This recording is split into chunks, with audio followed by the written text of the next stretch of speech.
Hello, YouTubers and friends anew.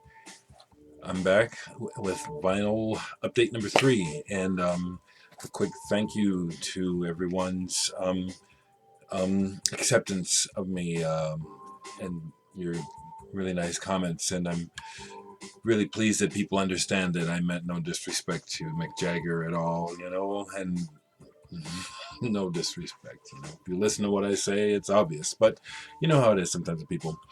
So I just want to show I've only bought a couple things this week, and it's like that sometimes where I don't have buy large volumes. But so this week I bought a reissue of Mr. Bungles' first album, Mike Patton and Company, produced by John Zorn.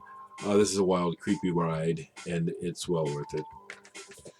Oh, by the way, we're listening to Yellow Magic Orchestra, Technodelic, if you can hear it.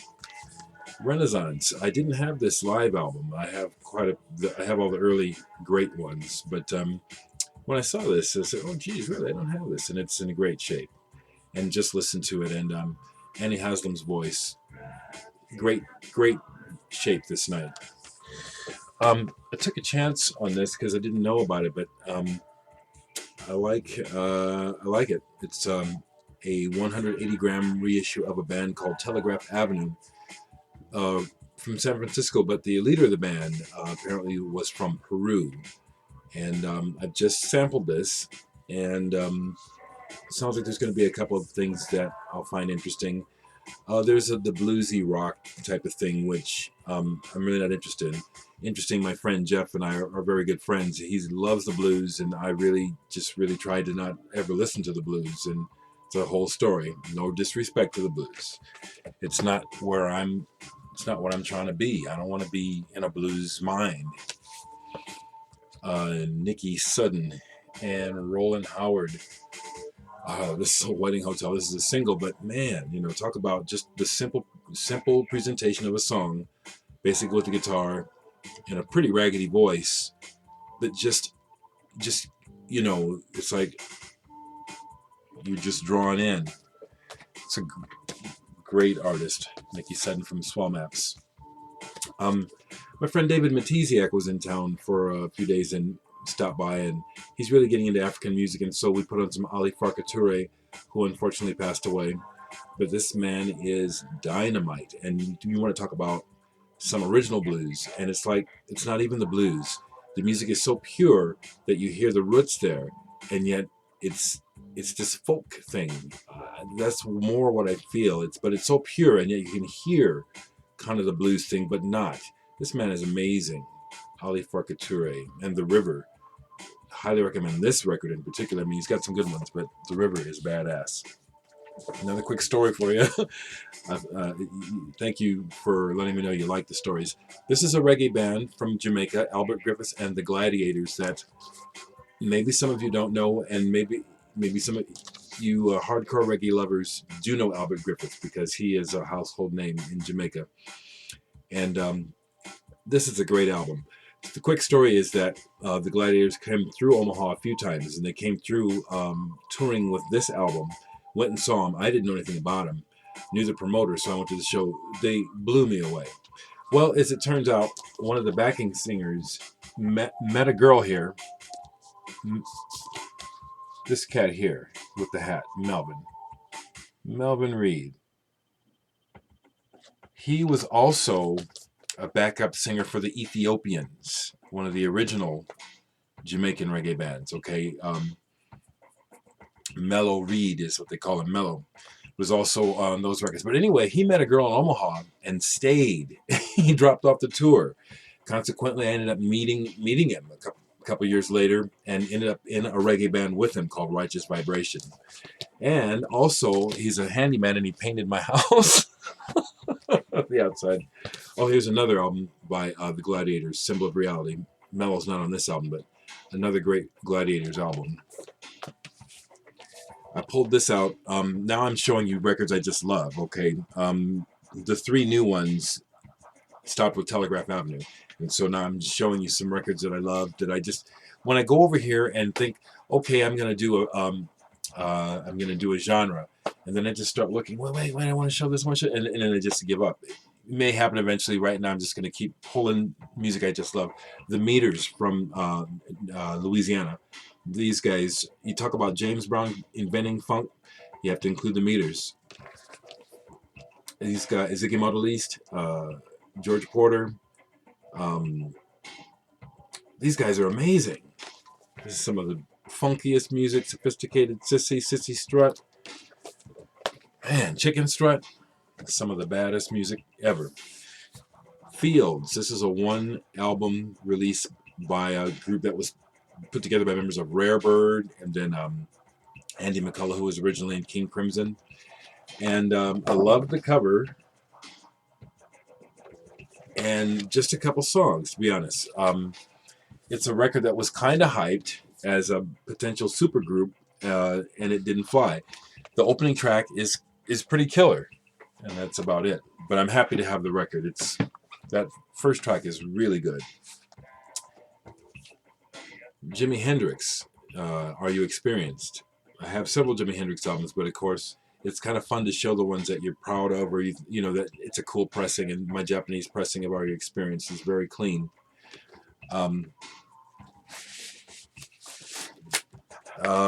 It's like I hate to say but it's like when I get speeches, it's like, what's there left to be said about Jimi Hendrix? You know.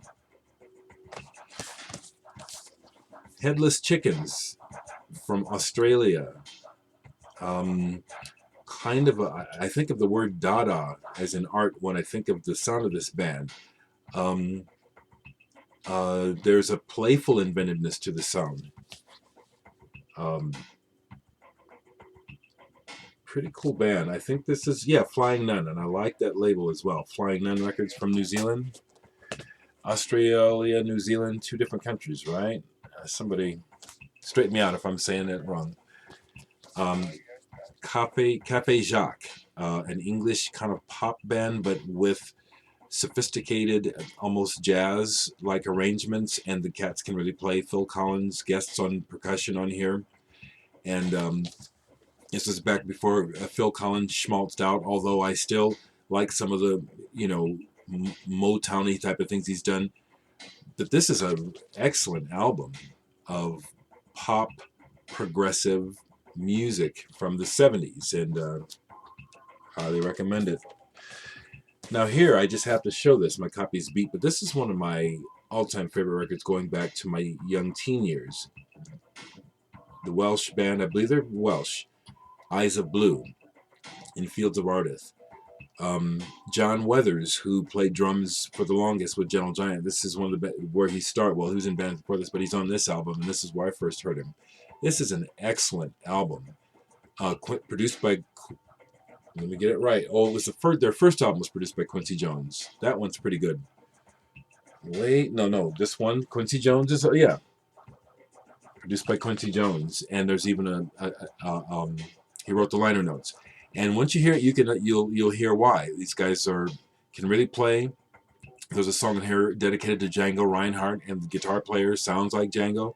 This is a wonderful early progressive pop album. I love German bands. Eloy is a German space rock band that I really like, who have been compared to Pink Floyd. This is one of their 1980s albums. They started back in the 70s. But this one, Raw, I think is exceptional. And I think the cover captures it well. The music really is rainbow-like and very spacey and very well played. I really enjoy listening to musicians that can play well, but not sterile. There's a difference. Electronic music winners. I'd have to get my glasses and look at the year, but the story about this one right quick is I've had this album for decades. So when I bought Radiohead's Kid A, I recognized the sample right away that Tom York had pulled from this record. And he talked about it in interviews after Kid A was out. But not just that piece, but these early electronic music albums, if you're at all interested in electronic music, records put out by colleges and stuff in the 60s and 70s, that stuff is excellent. I mean, you want to really hear some groundbreaking experimental stuff. Adelbert Van Dayen. I pulled this, and a lot of times what I do is I'll refresh my memory if it's something I haven't listened to in a while. I just pulled this because I last remember really liking this and being spacey, but I don't know about the artist right off the top of my head to tell you. I do recommend anything on the Sky label from Germany as well, though. But this Eclipse album by Van Dayen is good. Galactic Supermarket. It says featuring Klaus Schultz, but the real story behind this is that the producer who bankrolled a lot of the early Cosmic Cosmic Music records. I'm looking for his name. I can't see it right now, but this guy basically he'd get everybody stoned on acid and stuff, and smoking and hash and stuff, and they'd be jamming, Tangerine Dream, Klaus Schultz, Ashra Temple, whoever. Timothy Leary was there for a while hanging out, and he would just have the tapes rolling. And people are so stoned, they don't realize it. And the next thing you know, he put out a series of albums, this being one of them of the jams, without the musicians' permission. So that's pretty much the end of his credibility. And the jams are great, actually. They're very listenable. This is one I have. There's another one called Cosmic Couriers. And I'm thinking I have it, but I can't find it right now. And I hate that. Jeff will tell you, I'll go over here and look at it. I know I have it. And what the hell is that record? Arthur Russell has become kind of a legend musically. World of Echo, I guess he was a DJ, gay disco DJ who also did a lot of experimental music, and I think he played the cello because it's all over here, the cello. And this is just a wild, wonderful, this is an original on Rough Trade. This is a wild, wonderful original record. He does play with the echo on different tracks quite a bit, but the sounds that he's coming up with, it doesn't sound like anything. This is really good. I love this cover, and thankfully the band is pretty decent at Galaxy. If I remember correctly, it's an American band that moved to Germany, put this record out, Nature's Clear Well, and that's it. It's especially the instrumental tracks. I must admit that I am a stickler about vocals. They don't have to be good, but they have to be good. And the vocals on this record actually get in the way of the music. So it's the musical passages on here that are great. I think it's because of the crap vocals why it's not more well known, because the music is right on the same level as Genesis and King Crimson and Les Ormes and PFM and Bungles. They really play well, and it's very creative. This is a jazz record from France. Guitar player Jean-Luc Chevalier. The album is called Zantic Le Jasmine. I took a chance on this, and this is fabulous, and it's pretty unique. That's why I say French. The opening track, he goes through a cycle of chord changes that I still have never heard anywhere else. And it's beautiful. And it's jazz. And I highly recommend this record. So on the Musea label, out of France, Musea, it has an online website. And so I think you can get that. It's excellent. Mr. Hall of Fame, I've seen him feature Bad Brains in one or two of his videos. This is one of my all-time favorite records, Eye Against Eye. So glad I got to see the Bad Brains. They were so intense. They shook the stage apart. I kid you not. Anybody else that was at the show that may happen to see this, leave a message and tell them. It was madness. They were incredible. And this album is explosively good. On top of that, when they get into the reggae groove, righteous, spiritual, punk, man. The time just gets eaten up on these things. I'll show one more and then I'll do a second part. Another Italian progressive rock band, or these guys also play jazz too, and avant-garde, is Area. Demetrios Stratos was their lead singer, who died many, many years ago. I forget, of some kind of illness. He had a voice like the singer Leon Thomas, an Black American jazz vocalist who I'm sure is also gone. Very unique, almost like yodeling, but something I would try to do it rather than make a fool of myself. But Dimitrios Stratos had the same technique, and what a powerful voice, as well as this band. Each band member crack at their instruments. Just excellent, excellent music. So the last thing I'll say on this one before I stop is, yeah, that's another personal aesthetic that I have. I do like punk, and people don't have to be able to play, but when you can't play, something about the essence of you comes through that hits me.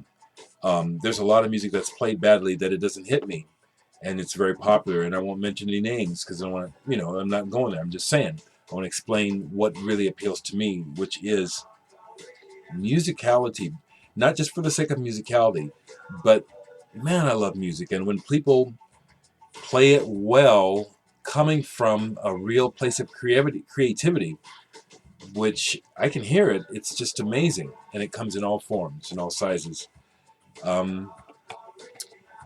See you again.